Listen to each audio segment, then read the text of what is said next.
Pakailan kaya uuwi si Mama? Malapit na ang birthday ko para sana mabuo na ulit tayo. Ang tagal na niya kasing nasa abroad. Huwag kang mag-alala anak, konting tiis na lang. Baka hindi mo na makakauwi ang mama mo kasi busy pa siya sa trabaho eh. Hindi ka ba masaya kasi nandito naman si Papa? Ako naman, syempre masaya ako. Pero syempre mas maganda pa din kapag buo tayo, di ba? O Linda, nagtatanong na sa akin ang anak mo kung kailan ka uuwi. Naawa na ako dito dahil hindi niya alam na hiwalay na tayo. O Kanor naman, hindi ba? Sinabi ko na sa'yo na hindi na ako uuwi dyan kasi ayaw na kitang makita. Bakit ba ang kulit mo? Bakit kasi mas pinili mo pa yung lalaki mo kaysa sa amin ng anak mo? Maawa ka naman sa anak mo kahit wag na sa akin. Lalo na hindi naman kayo nagkakausap. Pero sige, uuwi ako dyan pero sa isang condition na isasama ko ang boyfriend ko. Oo, sige, alang-alang sa anak natin. Ay, sana tama itong decision na gagawin ko alang-alang sa anak ko. O anak, nakausap ko na ang mama mo at uuwi daw siya sa birthday mo. Totoo pa? Sinabi niya yon? Yes, thank you po. Excited na akong mabuo tayong muli. Mama, ikaw na ba yan? Hello! Mama, sino po yung kasama niyo? Magandang araw. Anak, si Mark nga pala, ka-workmate ko sa ibang bansa. Anak, dito na muna matutulog si Mark, pero alis din naman siya.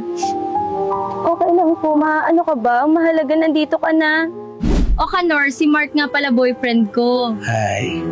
Sige, maiwan ka muna namin, Kanor. Yes, buo na ulit tayo. Ang saya pala pag buo na tayo. Nga pala ma, bakit di kayo magkatabi ni Papa? Dapat magkatabi kayong kumain. Ay, hindi na anak. Ayos lang, mabuti pa kumain na lang tayo. Ano ka ba mahal? Hindi ko na masikmura ang ganito. Mabuti pa na sabihin mo na sa anak mo ang totoo. Ano ka ba mahal? Sasabihin ko din sa anak ko, kumukuha lang ako ng tiyempo. Basta sabihin mo na kasi. Kung hindi aalis ako dito, bahala ka mag-isa dito. Pa, bakit hindi kayo magkatabi matulog ni Mama? Ganito kasi anak eh, may ginagawa pa si mama mo. Ang mahalaga ay magpahinga ka na.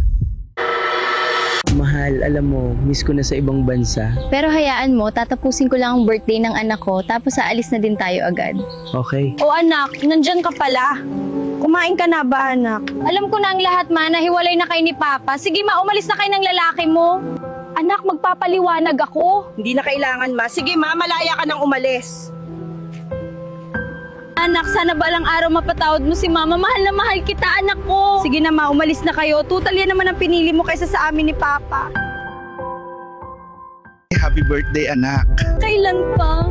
Oh, bakit hindi mo sinabi sa akin na hiwalay na pala kayo ni Mama? Nakipaghiwalay sa akin ng mama mo kasi may nakilala na siyang iba sa ibang bansa at ako heto umaasa. Umaasa lang na magkaayos pa kami. Dapat sinabi mo na lang sa akin agad pa. Pero huwag kang mag-alala. Naiintindihan ko ang punto mo pa. Mahal na mahal kita pa.